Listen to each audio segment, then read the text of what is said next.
tayo guys ng iba-ibang gulay. Dalawa lang namang gulay. Tapos may santol ako dito. Ayan, santol guys. Ito yung sausawan ko. Yung onion ay fresh from the garden. Tapos I have few bacons and dalawang boiled egg. So yun lang guys ang breakfast ko since I am a diabetes patient. So I avoid carbs. Pero pinipili ko rin yung gulay na walang masyadong carbs. So, and this is more healthy guys. Kain tayo. Ayan. Hindi kinakain yung tangkay. Kasi matigas siya. Ito lang dahon. Sorry guys, nagkamay ako. Sarap guys.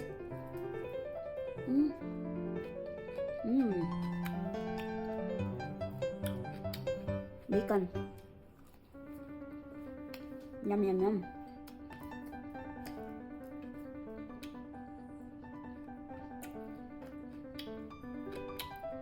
Subo.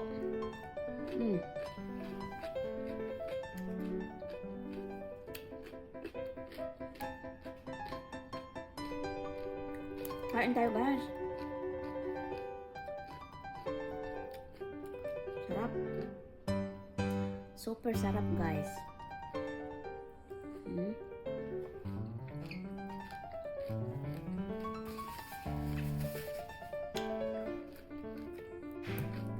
Balatan natin yung isang itlog.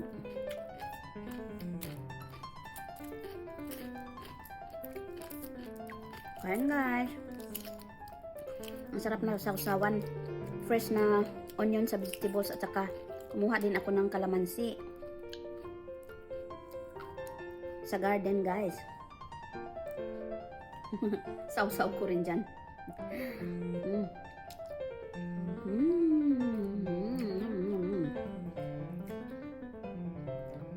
Guys, if you are diabetes patient, you don't have to be boring, you know. You don't have your food should not be boring.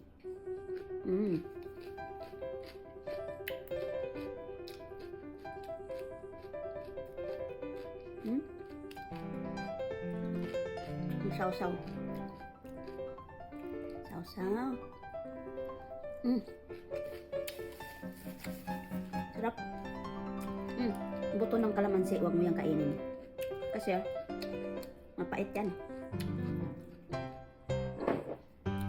Lagyan ko kunting tabasco yung sausawan. Kasi, gusto ko yung kunting anghang. Hindi naman masyadong maanghang. Kunti lang nilagay ko. O, diba? Kutsilyo pa yung panghalo. Itlog guys.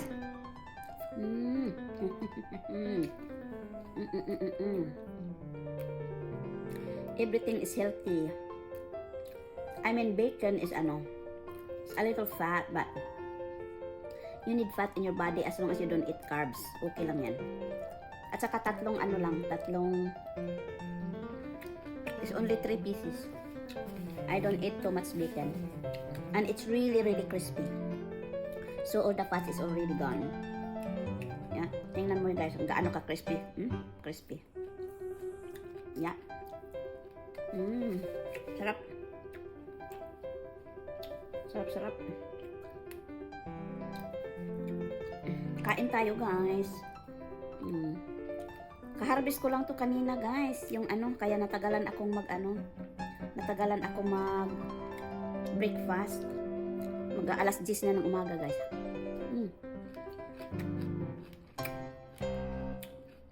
Yung talbos ko, manamis-namis. Kasi kapipitas lang. Yun ang maganda pag may garden. Yung kinakain mong gulay is masarap. Pero itong santol guys, frozen na to. Nakita ko doon sa Asian market. Pero bahala na. Kasi years and years and years na hindi na ako nakakain yan. Kaya yan ang panghimagas ko ngayon. Diba? Ganyan lang yan guys. Tapos sausaw. Sarap ng sausawan.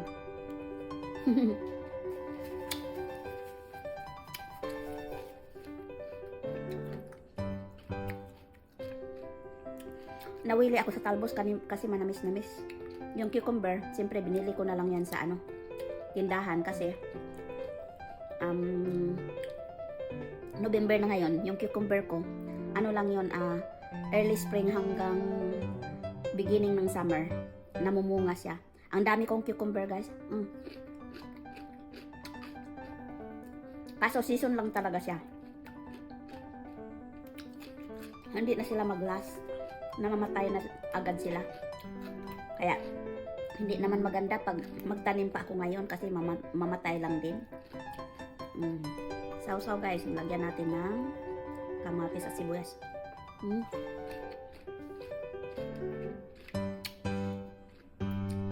Sarap talaga guys. Nawiwili kang kumain. Crunchy pa yung pagkaluto ko ng talbos. Hindi siya overcook. Kaya maririnig nyo yung nguya ko. Kasi maano siya, crunch. Diba? Ganyan lang yan guys. Busog na nga ako eh. Nasanay na akong hindi masyadong busog na nga ako. Pero ang dami ko yung niloto. Hindi ko pa nagalaw yung aking cucumber.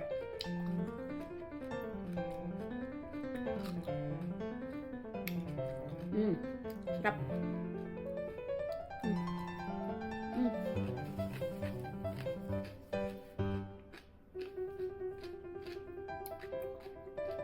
Sarap talagang talbos, manamis-namis.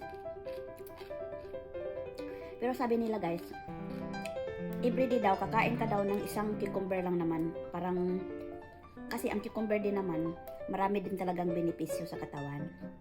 Kaya, at saka nakakatulong pa yan sa dehydration guys. Lalo na ako, hindi ako mahilig uminom ng tubig. Iinom lang ako ng tubig pag nag-take ako ng aking medicine. Kaya ako kumakain ako ng cucumber.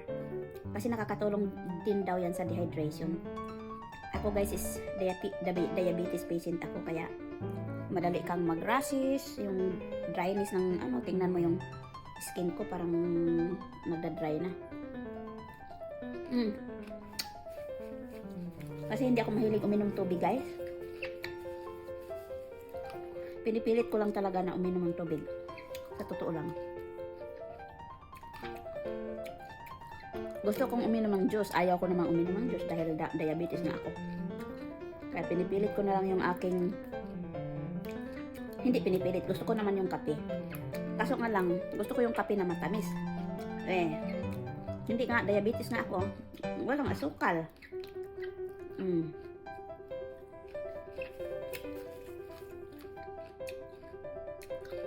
Walang asukal yung yung kape.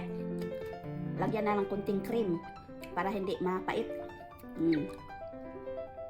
Kain guys.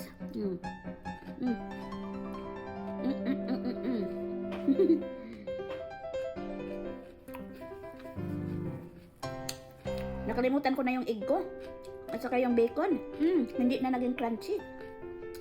Kasi nabasa sa nawili ako sa talbos.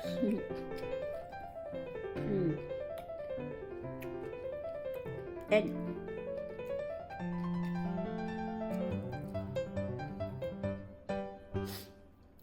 Iwan ko sa inyo kung kaya nyo yung imukbang ganyan. Kasi usually mga Pilipino may kanin. Ako kaya ko. Nasanay na rin ako eh.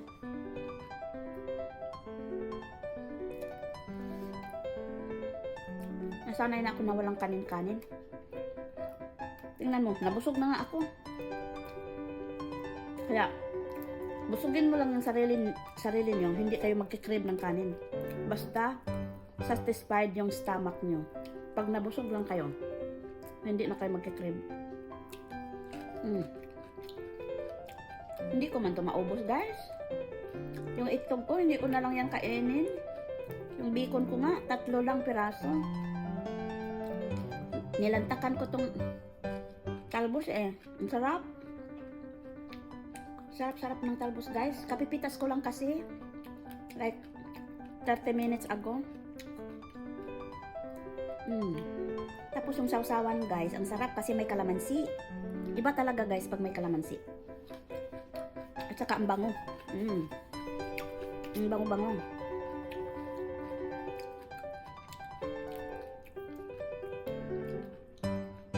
Itong talbos, yung sa ano lang talaga, yung sa may udlot. Ano ba yung udlot? Ano bang udlot sa inyo? Kasi ang udlot ng Tagalog is ano, naudlot. Ano ba yun, parang suddenly stop or something, naudlot nga. Pero sa amin, yung udlot sa Bisaya, udlot ng talbos, udlot ng basta, yung pinakabatang part. Yung pinakabatang part ng tanim ng mga plant, ganun, udlot. Kunin mo lang yung udlot. Kasi yun ang makain, yun ang gulay. Wala na, hindi na na-crunchy yung aking ano, nabasa ng ano, ito talbos. Okay?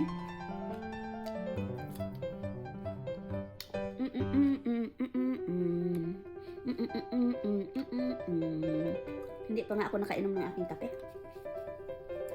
Pero anyway guys, hindi ko na maubos talaga guys. Busog na ako. Itlog ko, yung bacon ko hindi ko na nakain. Hindi ko pa nainom. Ito guys, sarap ng sausaw. Okay? Yan na lang guys. Kasi super busog na talaga ako. So, thank you so much for watching and sana i-subscribe nyo ang aking mumunting bahay. Kung ano-ano na lang maisip ko na i-upload guys, alam mo.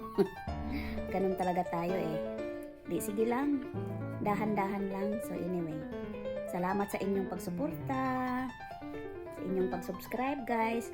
I-bell all na rin guys para maka-update naman kayo sa mga bago ko na ring iba-ibang content, di ba guys? So salamat sa inyong lahat. Love you. Maya kakainin ko na naman yan sa lunch. Yun no, guys. Yun na naman kainin ko sa lunch, di ba? Bakit itapon? Sayang. Yan, busog na talaga ako guys. Anyway, bye. Love you guys.